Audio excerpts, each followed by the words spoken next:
മഹാവിഷ്ണുവിൻ്റെ വാഹനമാണ് ഗരുഡൻ. ഗരുഡനും മഹാവിഷ്ണുവും തമ്മിലുള്ള ബന്ധം ദൈവിക പക്ഷിയും ദേവനും തമ്മിലുള്ള ശക്തമായ ബന്ധം കാണിക്കുന്നു. ഗരുഡൻ ഹിന്ദു പുരാണങ്ങളിൽ ശക്തി, ധൈര്യം, അചഞ്ചലമായ വിശ്വസ്തത എന്നിവയെ പ്രതിനിധീകരിക്കുന്നു.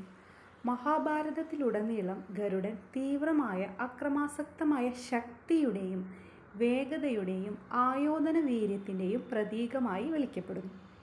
ശക്തി, ധൈര്യം, അചഞ്ചലമായ വിശ്വസ്തത എന്നിവയുടെ പ്രതീകമായ ഒരു ദിവ്യസൃഷ്ടിയായും വിഷ്ണുവിൻ്റെ വിശ്വസ്ത ഭക്തനായും ഗരുഡനെ ബഹുമാനിക്കുന്നു.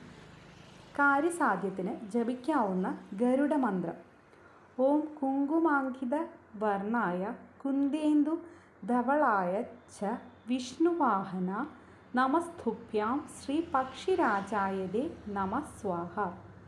വിശ്വാസപൂർവം ഏതൊരാൾ ജപിച്ചാലും ഏത് കാര്യവും സാധിക്കും. നിത്യവും ചൊല്ലേണ്ട മന്ത്രമല്ല ഇത്. തിങ്കളാഴ്ച രാത്രി ജപിക്കാവുന്നതാണ്.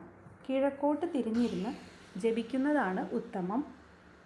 വിശ്വാസപൂർവം ജപിക്കുന്ന ഒരാൾക്ക് ഏതൊരു കാര്യവും സാധിക്കും എന്നാണ് പറയുന്നത്.